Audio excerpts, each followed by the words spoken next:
Азыркы кырдаалдачы неме болуп атат да. Мына йоганын көнүгүүлөрүн көп жасаса аябай пайдасын берет да. Бирок мен азыркы кээ бирки тааныштарымды да көрдүм да. Көнүгүү жаса десең да жасай албай турган деңгээлге түшүп калышканда. Мына алсырап, алык уруп, ошондой моментте ал йоганын көнүгүүлөрүн жасай албайт да. Анан такыр эле алы жок болуп калат. Иммунитети түшүп кетет, тамак жебей калат. Тамак жебей калганда эле адамдын энергиясы лабыйлап кетет да. Анан эчтеке жасай албай калат да. Кудум ошол эчтеке кыла албай калгандар үчүн бир эле азыркы учурда эмес, мисалы үчүн кээ биркилер оорунун айынан деле кыймыл аракет кыла албай калат да, башка оорулар себептүү делечи. Анан ошолорго бир көнүгүү бар да, цигундун бир көнүгүүсү бар. Киндиктен 2 ылдый, 2 ичкерте ошол жерде бир точка бар да, цехай деген точка бар да. Ошол жерге мына сол колдун алаканы лагун деген чекит бар да. Ошол ушул жерге келет. Анан үстүнө ушул лагундар бири-бирине бет келип туруш керек да. Ушул жерге коюлат да, киндиктин астына коюлат. Анан муну отуруп алып жасаса болот, жатып алып такыр немете албай калгандар, тура албай калгандар жатып алып жасса деле болот да. Анан мунун өзүн жасаганда бир көп убакытка жасаш керек. Bir azızdan жасап көбөйт жок деген 10 мүнөт жасаш керек да. 10 мүнөттүн өзүн жасасаң бир жарым саатка чейин жасасаң да болот дейт да. Ушул көнүгүү адамдарга жанагындай алсыраган адамдарга, бир да көнүгүү жасай албай калган адамдарга дейт ушунчалык күч берет дейт да. Ал мындан жасалат. Ал көздү жумуп алып, мына көз кетсе ой кетет дейт. Көз токтосо ой токтойт дейт да.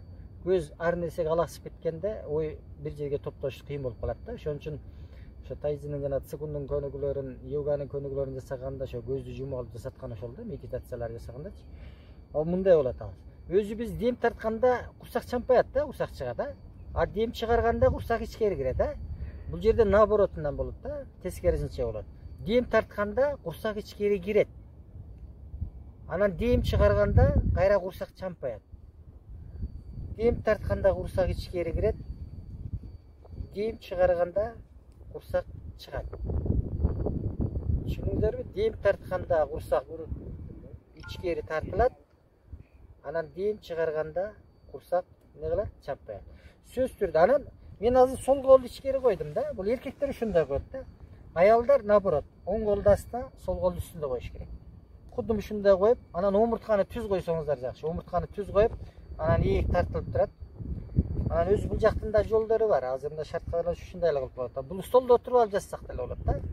Столчикте отуруп алып эле ушуну жазсак болот, жөлөнүп алып эле.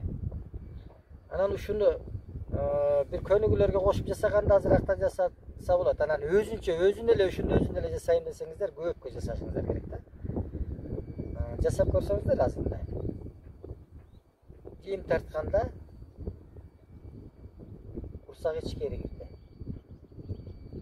Дем чыгарганда курсак сыртка чыкты.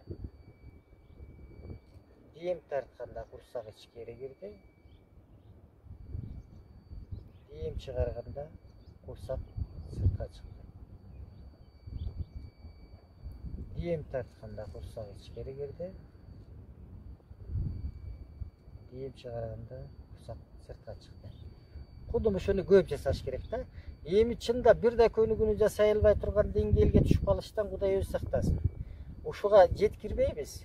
Ушул йоганын көнүгүүлөрүн аябай көп жасашыбыз керек да. Мен жанагы интернеттен да кечээрээк неме кылып көнүгүүнү көрсөтүп да бергенмин. Ушу Сурья намаскар жана күн менен саламдашуу деген көнүгүүчү. Ошону аябай жумшак жасап, денеден 7-чи денеден тер чыгарыш керек да. Ошондо тер менен анан уузаттар сыртка чыгып дене тазаланып турат да. Эгерде ошол көнүгүүлөрдү азыртан алдын алып жасай турган болсок, жанагы акыбалга түшпөйбүз.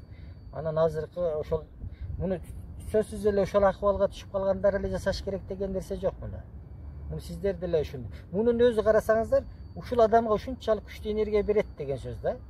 Ушул алсырап калган адамды дагы бутуна тургузуп, берки көнүгүүлөрдү жасай турган деңгээлге чыгарып коет ушул көнүгүү. Анан тынымсыз көп жасаш керек. Азыркыларга айтам мен, оордум деп жата берип, өтө эле өздөрүн таштап чөгүп түшүп кетип атышат да. Анан жатсаңыз деле, отурсаңыз деле, турсаңыз деле терең дем ала бериңиз. Жөн эле мурун менен тартып